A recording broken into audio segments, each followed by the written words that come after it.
Welcome sa another episode ng Kwentuhan with Mommy J. And tonight, ito ay isa sa mga paboritong anak-anakan ko nitong nakaraang Kalayaan 2024. And syempre pa ito ay sealed na for Kalayaan 2025.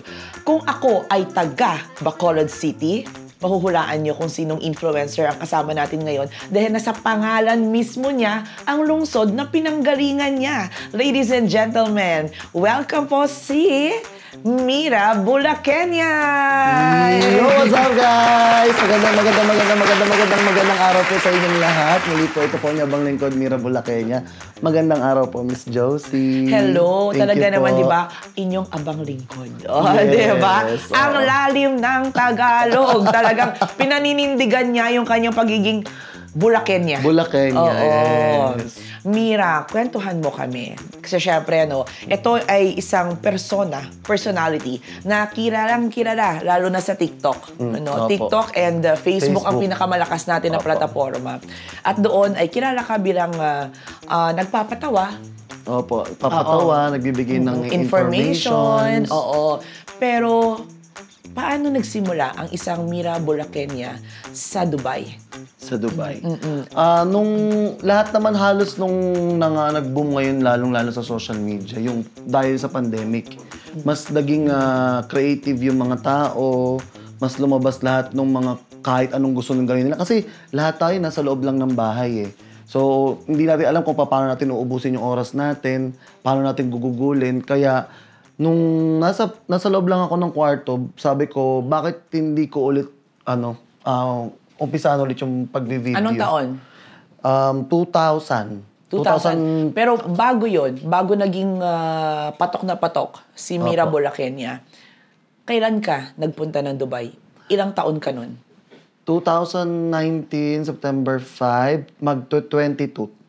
Nakakatuwa naman kasi talagang alam na alam mo pa. Yes. Alam mo yun yung araw na yun. Special talaga. Super special talaga sa akin. Kwentuhan mo kami. Bago ako pumunta ng Dubai, una na offload pa ako. Okay. Pangalawa na yung September 5. Yes, pangalawa na yun at nag-ubos kami na naman ng pera.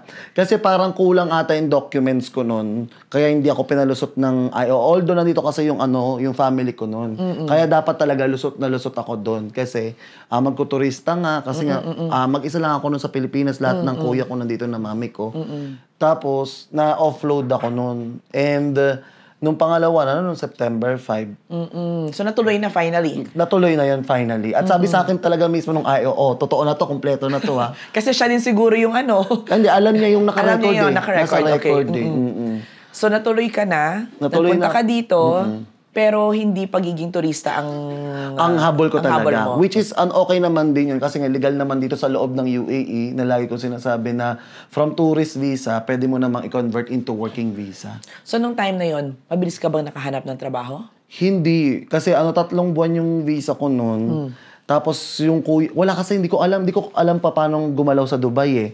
And yung dalawang kuya ko, yung isang kuya ko malayo sa bahay, yung pangalawang kuya ko hindi kami nakikita din. Kahit mag-isa lang kami ng bahay.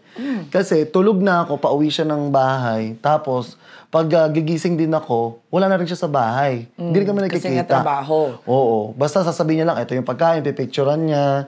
Tapos bibigay ng 20 dirhams para, tapos magsesend lang ako ng CV sa mga social media platform o kaya dun sa application. Gaano katagal bago ka nakakuha ng trabaho? 2 months. 2 months din. Pero kahit papaano, hindi mo naubos ang 3 months visa mo. Yes, nagmadali talaga ako. Nakakuha ka. Okay. Nagmadali talaga ako. Ano yung una mong trabaho dito? Bago ako makapasok sa una kong trabaho, puro nasa food industry. Kasi yun naman ang nandun ako sa Philippines. O kaya sa sales. Food industry or sales. Yun lang siya. Ang daming mga naging trabaho. Tapos kasi sa Philippines kasi may experience na ako kung paano makipag-usap ng maayos at paano ko malalaman kung totoo ba yung sinasabi ng tao. Kaya nakaiwas talaga ako dun sa mga manloloko or what.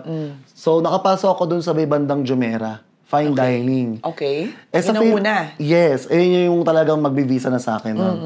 Nung interview, tawag ito, pag tayo kasi mga Filipino, pag nasa Philippines tayo, and then medyo mataas na yung position natin, pag nag-apply tayo ng trabaho, yun ang sasabihin natin, syempre. At saka yun ang target natin. Supervisor yung tinatarget ko nun, pero binigyan ako ng runner position. Yes, kasi hindi ko alam daw yung magsalita ng Arabic. Yung pala yun. Akala ko mag-English ka lang ng maayos. Arabic pala ang gusto rin nila. Paano mo tinanggap yun at ano ang naramdaman mo? Nung una, okay lang din naman sa akin. Pero nung nasa trabaho na ako, yun medyo na-late yung tingin ko sa sarili ko. Kasi may ibang mga Filipino na huhusgahan ka, tsura mo, ganun. Kasi syempre sila may mga pera na. Tapos, hindi natin masisisi yung ibang mga lahi na minumura ka sa language nila. Kapag sinasabihan ka ng bibi mo naman or auntie mo naman, ganun. Hindi mo alam mag-take ng order o kaya mag-deliver ng order. Yun, una na-late yung ko, pero pupunta ako sa banyo, iyak ng very light, tapos labas ulit, smile na ulit. Mailabas mo lang? Yes. Yun lang pinaka-goal ko nun. Kasi wala talaga akong nakasama nun. Yun ang sinasabi natin na tao lang po. Tao lang po. Nasasaktan din, alam mo yun. Pero marunong lumaban. Yes. Kaya ayun naman talaga yung tatak ng pagka-Pilipino natin. Marunong lumaban, talagang porsigido, matuto. Then after nun, nung mga 2 months, nasa loob ako ng kitchen, inalam ko lahat ng menu. Tapos, in English saka in Arabic. Tapos, nung one time, tinesting nila ako, na tinanong yung ingredients, okay na. Tapos, nung okay na, nakikita na nila yung Google review about sa akin. Lumalabas na ako hanggang sa 4 yung branches ng restaurant na yun. 3 doon na pagsaservan ko na lahat. At andun din yung pangalan ko sa Google review. So ibig sabihin na pagkakatiwalaan ka na nila, na ilipat-lipat. Kasi you're representing the restaurant kahit saan ka magpunta. Gano'ng katagal ang pagtatrabaho mo doon? Tumagal ako ng 1 year and 3 months lang. Okay. Yes, Right after nun, naging live seller ako and content creator. Okay, wow, live seller. Yes. Okay. Gusto ko talaga kasi nakaharap sa camera. Yun talaga, Mira, simula nung bata ka, ikaw ba ay mahilig sa mga, alam mo yung mga patimpalak, alam mo yun, or kaya mahilig yung mga presentation, ikaw talaga yung ako, maraming mga nagvo-volunteer na mapuntang stage. Opo. Actually, kung meron mong salita talagang bida-bida, ako yun. Yes. Gusto ko lagi ako yung president, gusto ko ako lagi yung leader, gusto ko ako lagi nagpe-present, yun talaga ako. Makapal talaga yung mukha ko noon pa man. Tapos nung bata pa ako noon, 16 years old ako noon if I'm not mistaken, yung tito ko mabubulag na siya because of diabetes. And then sabi ko, tito, may problema ako. Sabi, ano yun? Kasi may racket ako kaso di ko alam paano gawin. Nalaman ko lang kung magkano yung bayad. Kaya umuo ko. Hosting. Okay. Hosting ng event. Okay. Doon talaga nag-boom talaga noon. Tapos nagbebenta ako noon sa mga bahay-bahay. Basta entertainer. Pag nagbebenta, bumubuga ng apoy, nagpa-fire dancing, lahat yan pinasok ko sa Pilipinas. Bumubuga ng apoy, yung literal? Yung may gas sa loob. Yung gas sa loob, Tapos bubuga ka ng gano'n? Sa mga fiesta. So, dinaanan mo din yun. Abay, nasobrahan sa pagbida-bida talaga. Ito yung literal. Talagang totoo ang sinabi ni Mira na talaga namang bida-bida. Kasi ultimo yun na nakakatakot kasi kung hindi mo master yun, pwedeng masunog ka din at makaperwisyo ka din. Yes, makasunog ka. Pinag-aralan? Pinag-aralan ko, marami kong naging pasanon sa pagpopoy dancing. Yes. Poy dancing, marami kong paso, maraming mga balahibo kong nasunog, lahat. Tapos, pero tinuloy mo dahil gusto mo? Tinuloy ko kasi unang-una nag-earn ako, tsaka mahal ko yung ginagawa ko is to entertain people. Yun, tinuloy ko siya. Yung pangalan na Mira Bulacania, aside from the fact that you are also from Bulacan, pero bakit yun ang naisip mo? Hindi ko alam kasi nung second year high school kasi ako noon, grabe magturo yung AP teacher namin, history. Okay. Parang, naging mahal ko yung history. Tapos, nakapasok ako sa munisipyo ng Malolos as tour guide. So, paborito mo siyang teacher nung time na yun? Oo, nung second year high school ako. Tapos yun, parang basta minahal ko talaga yung atin, yung talagang pagka-Pilipino ko. Yung spirit of nationalism talagang malakas sa'yo. Malakas talaga sa akin. Tapos yung Mira, ang nagpangalan nun sa akin, Sumalangit Nawa, yung tito ko, siya yung nagturo sa akin ng pagiging makapal ang mukha. Super close ka ba doon sa tito mo? Super. Siya, yung ako nag-drive sa kanya, bulag siya, gano'n. Yun yung may diabetes na? Okay, so how long siya nakatagal pa simula nung nagkaroon siya ng diabetes? Siguro nakasama ko siya ng 3 years or 4 years. So, nung time na yon nagsa-struggle na siya, so ikaw ang makasama talaga. Oo. Nandun siya sa labas, kumakanta siya mag-isa doon. Kumakanta dahil... Kasi host siya talaga. At Event that's host. why ikaw nanghingi ka ng tulong sa kanya. Yes. Kaya parang tuwan-tuwa siya nung sabi niya, talaga mag-host ka, ganito, ganyan. O ganito, inisa-isa niya sa akin lahat ng mga bagay-bagay. Para din ako bumalik doon sa sa pagbuga-buga ng apoy, ng okay. pag-fire dancing. So, nagle-level up ako nun. So, nagpaturo ka sa kanya. Okay. Yun na pinakamahirap na hosting is debut pa. Okay. Yun ang unang-una ko naging racket. Yung baptism of fire. Walang, gano'n, oo. Pero yung madali lang kasi yung kasal kasi meron cake, wine, dove, that's it eh. May script na. May script na, pero yung 18 roses kasi 18 roses, 18 ganyan, 18 ganun. So, napakahirap na. Pero kinaya. Kinaya. Para dahil sa pera. sa guide. Hindi, yun naman talaga para makakain Ay, ka. sister, hindi naman tayo nagpaplastikan dito. Of course, kasi kumikita Yes, ka. oo. Sino ba naman ang may ayaw nun, di ba? Oo. Actually, may pera naman kami, pero kasi, tawag ito, bida-bida, maraming kaibigan, maluho, ganun. Kaya may pera naman binibigay si mami ko, pero mas gusto ko pa yung more. Tsaka gusto kong Kaya lang yung pera na binibigay ni mami, hindi kasya para mag-treat dun sa mga friends. Kasi marami kong friend kasi mag-isa lang ako sa bahay. Bakit mag-isa ka lang? Kasi yung mama ko nandito na, tapos yung dalawa kong kuya nandito na rin. Okay. So mag-isa ako sa bahay noon. Although nandun lang yung lola ko sa gilid lang ng bahay namin, pero ako lang mag-isa doon. Nag-try ako magpakamatay noon. Teka lang, nasa si daddy? Hiwalay sila ni mami, sa Pangasinan siya. Okay, but you have a relationship with your dad also. Kayong magkakapatid. Until now. Okay Connection. naman. Okay naman siya. Medyo minsan may syempre ganoon talaga pag umiidad may kakulitan, ganoon, pero okay naman kami ng papa ko. Okay naman. Mag-hi ka naman kay papa. Hi dad, tigilan mo na. Sa lahat ng sasabihin. Ano kaya ang sasabihin ni Mira? Mag-hi ka naman kay nanay.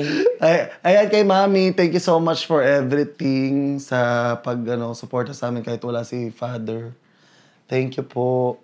At nandito kami ngayon sa Dubai lahat. Because of her? Oo. Kasi So, parang bata single pa lang. mom? Oo, bata pa lang kasi kami. Wala siya. Bunso ka ba?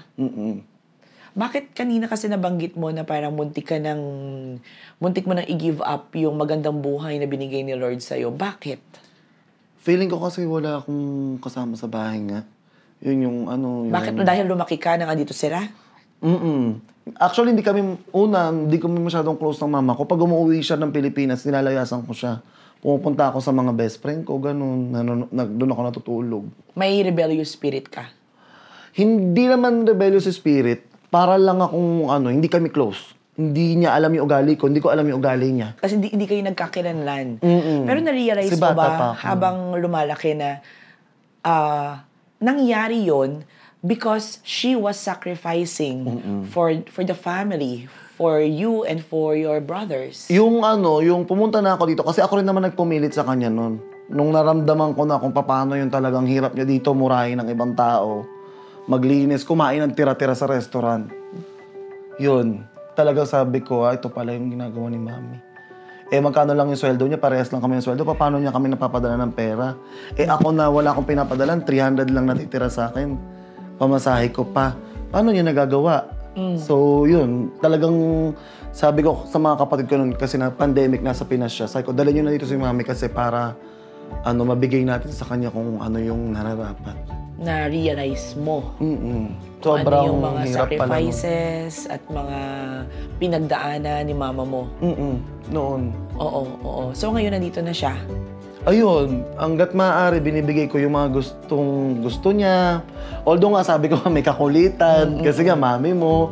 Tapos di na maiiwasan yung sabihin niya pag nawala naman ako, lahat naman ng binigay mo sa akin, sa'yo rin mapupunta, mga ganun. Pero kasi hanggat may time, binibigay ko sa kanya lahat, kay mother. So masasabi mo ba ngayon na may relasyon na kayo? Oo, super. Kesa dati? Super. Kasi iba yung connection ng nanay tsaka sa anak. Alam niya pag malungkot ka.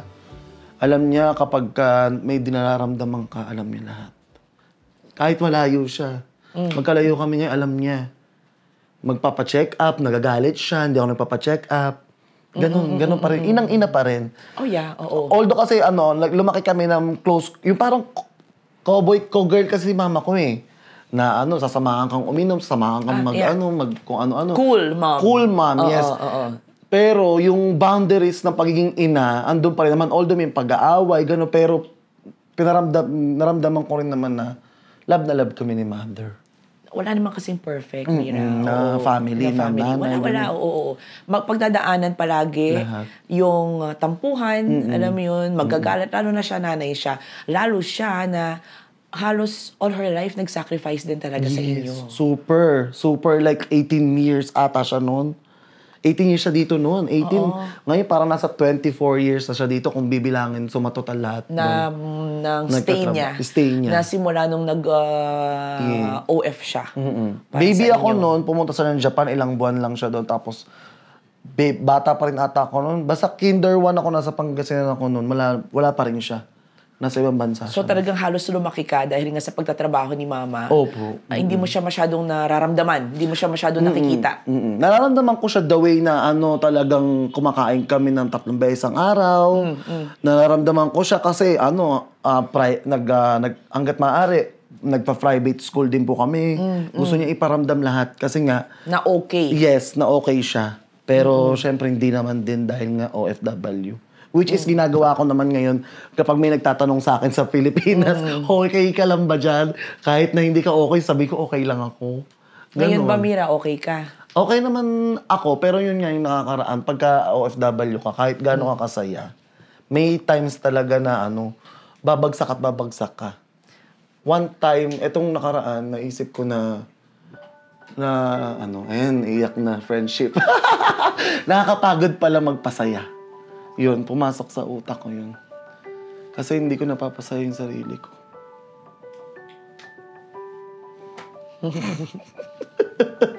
Iyon. Doon ako pumasok yun. Okay. Doon ako na sa sinabi mo, yung hindi mo napapasaya yung sarili mo? Oo, kasi Parang ang lalim nun, Mira. Sandali lang. Oo.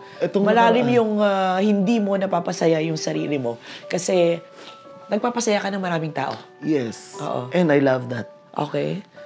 Pero yung nakaraan, sabi ko sa sarili ko, parang pagod na ako magpasaya ng tao. Bakit? Kasi yung part yun ng anxiety ko eh. Okay. Na feeling ko galit sa akin lahat ng tao. Ganun. Ang hirap mag-invest. Galit sa'yo? Saan ang gagaling yung galit Hindi sa'yo? ko alam. Kasi maraming nagmamahal kay Mira at alam niyo yon, di ba? So, saan ang gagaling yung feeling na hindi ko maintindihan na because when you go to your, for example, yung content na ginagawa mo, no? You go through the comments. Like, for example, we have a group and I just mentioned sa group na tayo magsusuportahan tayo. Alam mo yon. Tayo din naman ang dapat kung hindi man mauna, hindi ka makapag-react, makapag-comment. Basta yung react lang, kahit na wala ng comment. Pero ang daming nagmamahal sa'yo, Mira eh. Saan ang gagaling yun? Sa tingin mo? Part na siya ng ng anxiety ko talaga na kahit anong gawin ko sa buhay, darating na hindi. Pag may ginawa kang isang mali, lahat sila magagalit sa'yo. Sinong sila? Hindi ko alam. Hindi ko alam kung saan ko pinuhugot yung ganong klaseng Mindset. Okay. Na nakakapagod din pala. Siguro exhausted lang ako. And mas kinikare ko yung ibang tao kaysa sa sarili ko. Yun ang minsan pinapagalitan ako mama ko kasi mas kinikare ko yung mangyayari sa ibang tao. Like, tawag ito. Yun nga, yung narinig ko nga yung kwento nga ni Miss Jen na hindi ko alam na one time, kailangan ko ng kaibigan, walang dumarating. What? Pag nakakatampo kasi sila, pa lang, nararamdaman ko pa lang. Nandiyan ka na. Dito na ako. Andyan ako. Kahit anong mangyari. Ganun ako. Yun yung binabawal sa akin ni mami na huwag ka masyadong You're giving yourself so much para sa ibang tao na wala nang natitira sa'yo.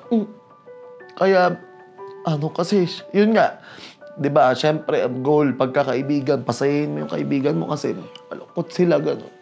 Hindi ka naman clown. Alam mo yun? Oo, nakakapagpasaya. And Mira, you have been helping a lot of people. just by doing contents, you don't know the impact that you are giving. You're making a difference. Alam mo yun? Merong iba katulad din yung discussion namin ni Pinay Indian accent, di ba? Na hindi mo alam kung sino yung naisalba mo sa mga oras na ito, na naisip mo lang. And you know what? Yung mga matatabang utak na meron ka, hindi naman yan gift sa lahat ng tao. Yun minsan, iniisip ko na lang din yun. Ito yung siguro sa lahat ng naging anxiety ko, ito yung pinakamatagal. Itong naramdaman mo nito. Itong nakaramdaman ko kaya nung yung mga group ko na iba. Oo. Nagpaalam muna ako, nag-focus ako dun sa paggawa. Pero tuloy-tuloy pa rin. Walang nakapansin. As in, walang nakapansin na yung iba, syempre, pag may anxiety, tumitigil, anong tawag doon? Nagtatanggal ng social media, nagde-deactivate. Ako hindi. Kasi sabi ko, kailangan... kailan lang meron kang million views na ginawa, na pagpapatawa. Yun po. Tuloy-tuloy pa rin yun. Yung mga araw na yun, noon. Kaya ang dami kong content na mga nakakatawa. Pero sa likod nung nakakatawa na yun, talagang super talaga. Di ko alam kung bakit. Hindi ko rin sinabi kay mami, pero pinipilit niya ako magpa-check up noon. Pero sabi ko, may nararamdaman ako. Pero di ko lang sinasabi na yun. Naramdaman ka niya? Alam ng mami ko. Bigla na lang tumawag. Tapos naiyak na lang ako. Hindi ko alam. Sabi niya, magpa-check up ka, kamusta ka, gano'n. Ilang beses siyang tumatawag.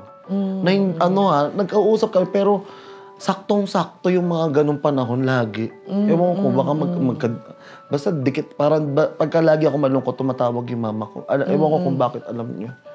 Yun, talagang dumating yun talaga. Sabi ko, parang ayoko nang magpasaya. Pero hindi mo naman kayang hindi magpasaya. Hindi. Kasi marami pa rin naman, yung mga tao, pag nakikita ako, yun nga, tulad yung kay Pinay Indian accent, yung mayakap.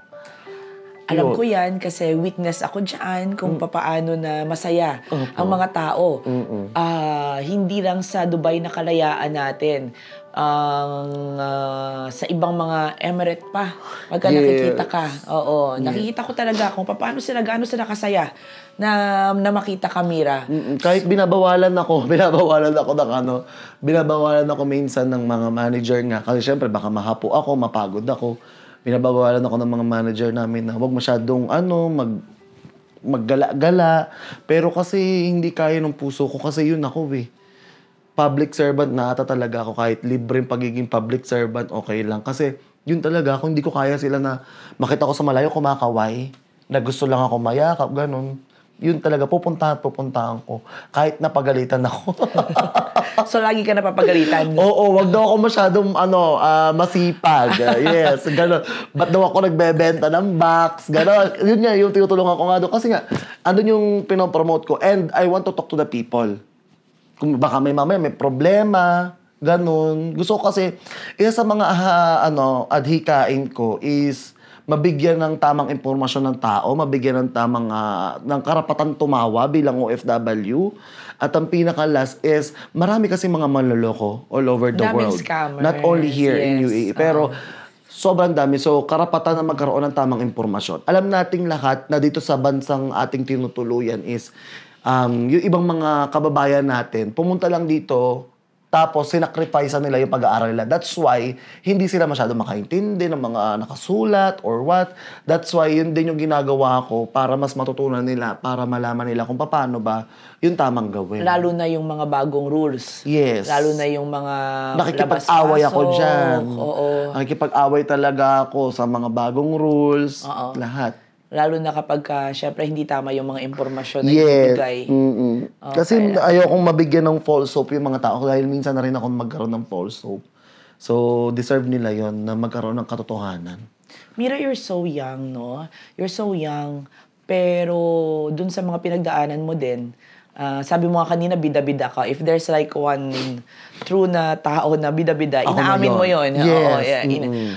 But I think you need to also love yourself. Yes, yun ang magiging. I think yun yung pinakakulang because you're so giving.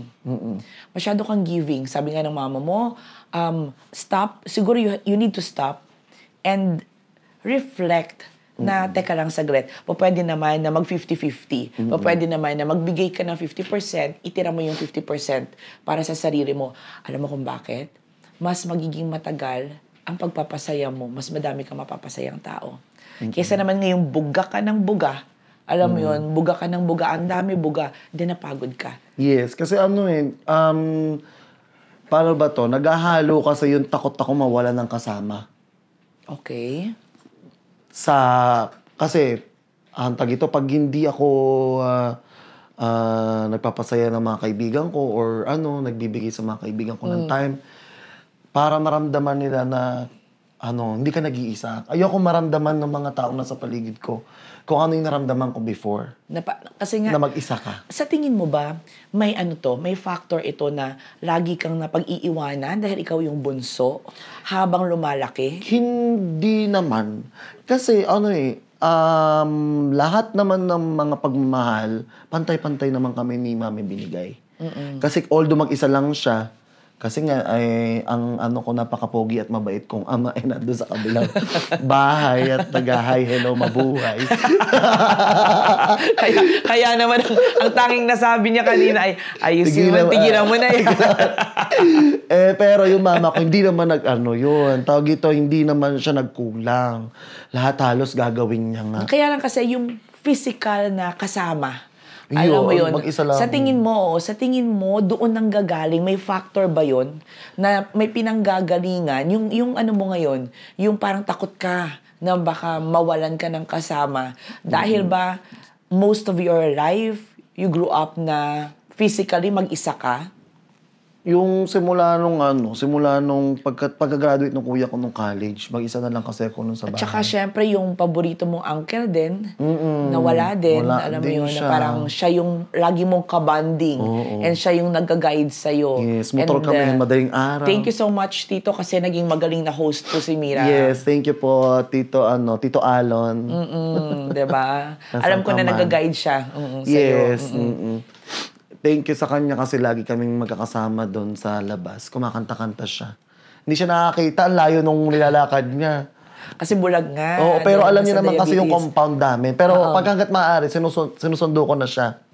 Pag narinig ko na siya, alam niyo na. Okay. So talagang close kayo ng uncle mo? Yes. One time nasa mall show kami and parang naramdaman ko na malapit na eh. Okay. Kasi naramdaman ko na nun. Sabi ko, Tito Alon, gusto mong mag-host. Kahit bulag siya, ha? Okay. Kasi alam ko naman na magkadinigan lang kami. Alam niya na. Basta hawak-hawak kami lagi papasok sa stage. Basta holding hands. Yes, holding hands kami. Tapos hihiwalay ako ng konti. Diyan ka lang, stay ka lang dyan. And 3, 2, 1. Tapos rampa na. Ganon. Yes. Nakapag-host pa kami sa mall noon, sa Robinson, sa Pilipinas. Nakakatuwa naman. Yes. Pero last na namin yon. Oo. Pero at least, alam mo yun, until the few last days of his life, he was able to do these things na nagpapasaya sa kanya. Sa puso niya. Yun siya, yung trabaho niya. So, ikaw, ang payo ni Mommy J sa'yo din, wag mong sagarin yung sarili mo. Alam mo yun. Mahalin mo. Try to, bigyan mo ng balance. Kasi sobrang dami ng napapasaya mo, Mira. Sobrang dami. Ito nga lang po na Kaya ako witness. Kasi ako nanay nila, Oo. Ako laging nag-o-observe sa kanila. Alam mo yun? Yes. Kunwari, ang for example, yung ating guest nung nakaraan, si Miss Pinay Indian accent, si Jen. Pag yan nasa stage, nag-observe ako. Si Mira, nag-observe ako kung paano din siya pagkaguluhan ng mga followers niya kapag nakikita siya. And masyadong giving, alam mo yun? So, medyo maghinay-hinay. You need to love yourself. Yes. Walang nag-hate. Yeah. Oo. Kasi you have to, tawag doon, yung attack ng anxiety. Hindi ko nga alam, visit na yan. Kailangan mo, magalit ka doon. Minsan gusto ko talaga, sabi ko, ba't ngayon pa? Dito na ako sa rurok, Pero alam mo, hindi mo naman kasi din masasabi yan, Kung kailan siya aatake. And then, hindi naman din ako expert para sabihin, hoy, labanan mo yan. Yes. Alam mo, all I can do is just say things. Yes. In Jesus' name na lang talaga nalabanan ko siya. Pero talagang, ang alam ko lang na sure, kailangan mo lang talagang mag-fight back. Yes. Oo, mag-fight back talaga. Kasi kailangan si Mira Bulakenya ay nandyan parang matagal na matagal dahil ang dami-dami mong napapasaya. Alam mo yon. It's not just the followers from the Philippines, more on talaga kung nasaan ka ngayon And I think wherever God will take you na bansa, for example, hindi lang Dubai. Yes. May pangarap ka ba? Hindi, wala na. Pero tawag ito, nakakagulat lang kasi nag-promote na ako ng company sa Georgia. Oo. Nag-promote na ako doon kasi nagustuhan nila ako mag-promote, mag-vlog. Tapos ito nga, sa susunod na mga araw, kasi daming mga influencer eh. Di ba? Hindi lang sa UAE, sa ibang bansa din meron. Pero luckily, nagugustuhan ako ng mga company. By 2 days, sa Bahrain ako. Pupunta ako ng Bahrain. Tapos popromote ko yung 2 company doon. So, walang space, Mira, ang mga anxiety attacks na mo. Kasi full ang schedule mo. 'Di ba? You are blessed. Amen. 'Di ba? So, kailangan talaga, you have all the reasons kung paano mo malalabanan yan. Yes. Kaya talaga nasa sa'yo yan. And you're not alone. Alam mo naman, ikaw nga lagi kang tumutulong, sino umunong lang tatawagan? Si Mami Josie. Yes. Lalo na baka mamaya magkamali kasi ako, di ba? Or punta ako ng Colombia. Kaya sabi ko sa'yo, lumalaban ako ng puyatan kahit anong oras. Basta papaalam ko, 2 minutes, Madam Josie, okay lang. Okay lang. Oo. But thank you. Ngayon, to close yung ating napakaganda at napaka-meaty na interview with Mira, ano yung 3 na kanina nagsabi ka na di ba? Pero ito naman, kung babalikan mo itong session, itong interview na ginawa natin, ano yung 3 bagay na gusto mong ibigay sa sarili mo? Kasi nagbibigay ka na. You have to understand na yung pupunan mo ngayon is yung mga holes na para sa sarili mo. Kung una is yun nga. Unang-una, pinakauna yung pagmamahal. Oo, kasi lagi na lang akong bigay ng bigay. Ganun, lagi ako nandyan sa kanila. So, this is the perfect time naman para sa akin. Love for yourself. Oo. Yes. Pangalawa, yung time. Yung time, yung time. Kaduktong yun ang love. Yes, kasi kung para para mabigyan ko rin ng panahon nga yung sarili ko. At yung pinaka-last is yung ano ba yung pinaka-last? Love, time, tsaka respect sa sarili ko. Iyak ko naman na akla. Kasi minsan yun din yung nawawala. Hinahayaan ko na lang kung ano mangyayari sa akin, ganun, para mabigyan lang sila. Para lang kung mabigyan ko ng oras, panahon, tsaka pagmamahal yung ibang tao. Yeah. But now you understand that all these 3 things that you said is very, very important. Ito yung importanteng factor para mas lalong buo ang isang Mira Bulaqueña. Yes. So that's love, time, and respect. Time and respect. Babalikan mo itong interview na ito, and sa pagbalik mo sa mga susunod na araw, nabigay mo na sa sarili mo yon at itutuloy-tuloy mong punan yon. Maraming salamat for sharing your life with us, Mira. Thank you po. It is not easy to open up, alam mo yon, yourself. Galing and you know that thousands of people will be watching this one, you know. Pero hindi ko po pinilit, walang sapilitan sa Kwentuhan with Mommy J. Talagang kwentuhan ito dahil alam ko na makakapagbigay ito ng inspirasyon, ng motivation, at ng aral para sa inyo. Lalo na po dun sa mga katulad namin na nasa ibang bansa at na patuloy na lumalaban sa mga challenges ng buhay. Kaya ayan, maraming salamat, so much anak. po, ma'am. Thank you. Po. Kung meron po kayong gustong i-share na story ng buhay nyo na makakapupulutan ng aral, makakapagbigay ng inspirasyon at motivation, mag-email lang po or mag-message lang po tayo sa Love Josie platforms sa Facebook, Instagram, TikTok at YouTube. Aantayin po namin yan. Hanggang sa muli, Love Josie.